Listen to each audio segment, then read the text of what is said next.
راہ حیات میں تنہا نہ ایک گام چلے، ہمارے ساتھ حوادث کے ازدحام چلے۔ اس شعر میں لفظ آیا ہے گام۔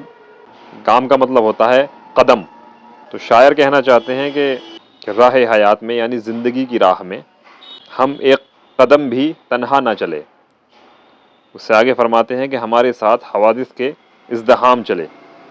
حوادث جو ہے یہ حادثہ کی جمع ہے۔ حادثہ ایک وچن، حوادث بہت سارے حادثے۔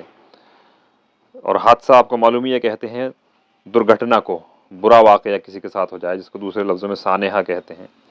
تو حادثوں کے ازدحام کہتے ہیں بھیڑ بھاڑ کو، یعنی کہ ہم زندگی کی راہ میں ایک قدم بھی اکیلے نہ چلے بلکہ ہمارے ساتھ ہمیشہ حادثوں کی بھیڑ رہی، ہمیشہ حادثے ہوتے رہے زندگی میں، تو ان حادثوں کی بھیڑ رہی زندگی کی راہ میں۔ تو اس بات کو شاعر نے اپنے انداز میں کہا کہ راہ حیات میں تنہا نہ ایک گام چلے، ہمارے ساتھ حوادث کے ازدحام چلے۔